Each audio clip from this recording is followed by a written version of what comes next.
धाराशिव जिल्ह्यातील उमरगा तालुक्यामध्ये मोठा मुसळधार पाऊस 2 दिवसापासून लगातार पडतोय आणि उमरगा जवळच्या बेनीतुरा नदीला महापूर आला होता आणि त्या पुरामध्ये अक्षरशः आपण पाहू शकतो या नदीच्या कडाच्या पिकाचं मोठं नुकसान झालंय। सोयाबीनमध्ये जवळजवळ आपल्याला गुडघ्या इतकं पाणी साठलेलं पाहायला मिळतंय। शेतीचं मोठ्या प्रमाणात नुकसान झालंय। शेतकरी आर्थिक संकटात सापडलाय। सणासुदीचे दिवस जे आहेत ते तोंडावर आहेत। दीपावली दसरा तोंडावर आहे, दसरा तर सुरूच आहे। मात्र आता या शेतकऱ्यापुढं हे सोयाबीन काढायचं कसं, बाजारात न्यायचं कसं आणि ह्याचे पैसे किती येणार हा मोठा आर्थिक प्रश्न जे आहे, मोठं संकट या शेतकऱ्यांच्या समोर आहे। माझ्यासमोर आता शेतकरी आहेत या ठिकाणचे। मला सांगा काका, कधी पडला पाऊस? हे काल परवा दिवशी रात्री 3 दिवस। बर, दररोज आहे पाऊस। संध्याकाळी 10 वाजले पाणी चालू झालं।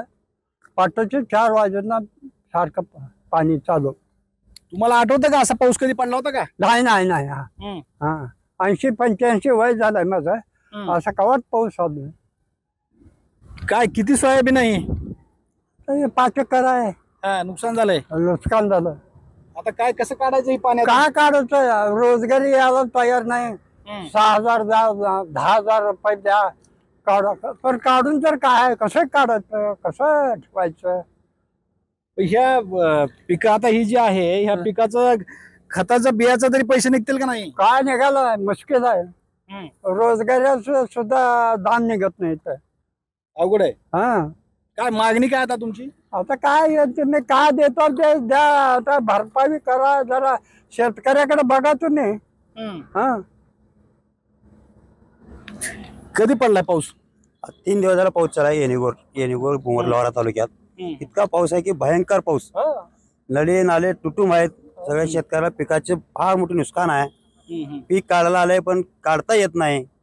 सरकारने तातडीची मदत, गोरगरीब शेतकऱ्यांना दिवाळीचा सण आहे, दसऱ्याचा सण आहे, आज त्यांच्या लेकराबाला कपड्याला पैसे नाहीत। एवढे भयंकर शेतकरी अडचणीत आहे। सगळे असले आहेत तेवढे पैसे खरेदीला, खात बी या सगळ्या गोष्टीला खर्च केलेला आहे शेतकऱ्यांनी। आता त्यांच्याकडे सरकारला मदत केल्याशिवाय पर्याय नाही। सरकारने ताबडतोब मदत करायची कृपा करावी। कुठल्या नदीला पूर आला होता नेमका? ही कधी अशी परिस्थिती पहिली कधी झाली होती का? कधी 10 वर्षाखाली एकदा झाली। त्याच्यानंतर हा दुसऱ्यांदा झालेला आमच्या बघण्यात। एवढा पाऊस कधीच आलेला नव्हता आमच्या या मराठवाड्यात, या उमरगा तालुक्यात। इतका पाऊस या वर्षी आलेला आहे। कोणची नदी? हे बेनीतुरा नदी आहे। बर, हे मुरुमला मोठं तलाव आहे, तिथं पाणी मिळतं। तिथं पण सगळे हवे बंद आहे, रस्ता सध्या ओरपोळ आहे ते पण बेनीतुरा प्रकल्प। बर, नुकसान तर एवढं भयंकर झालं आहे शेतकरी उमरगा तालुक्यातल्या येणीगोर या गावाचा। पंचनामे झालेत का? पंचनामे कृषी सहाय्यक येऊन गेला। मी सरसकट प्रयत्न करतो, येऊन 2-4 जागेतून फोटो काढला तर सगळीकडे जाता येत नाही। त्याने म्हणला शेतात रस्ता नाही, पाणी सगळीकडे, असे कृषी सहाय्यकांनी सांगितलं मला। काय मागणी आता कराल तुम्ही? हे काय शेतकऱ्याला मदत होता होईल तेवढं लवकरात लवकर या सणासुदी शेतकऱ्याला मदत करावी शासनाने। आणि त्यांना दिवाळीच्या सणाला कपडे लेकरा बाळाला घेण्यासाठी प्रयत्न होईल, त्यांना काय तर मदत होईल। ओला दुष्काळ जाहीर करावा ही मागणी आहे सरकारला। एकंदरीतच आपण जर पाहिलं तर बघा, हे सोयाबीन जी आहे ही पूर्णपणे पाण्यात असलेलं आपल्याला पाहायला मिळतंय। आता ह्या सोयाबीन मधून शेतकरी कसं उत्पन्न घेणार आणि यांची जी पेरणी केलेली आहे, खत बियाचे पैसे सुद्धा निघणं मुश्किल आहे। आणि एकंदरीतच या परिसरातील जे शेतकरी आहेत, ओला दुष्काळ जाहीर करा आणि शासनाने सणासुदीच्या तोंडावरती लवकरात लवकर मदत जाहीर करावी अशी मागणी कळकळीने करताना आपल्याला पाहायला मिळत आहे। श्रीराम क्षीरसागर, TV9 मराठी, धाराशिव, उमरगा।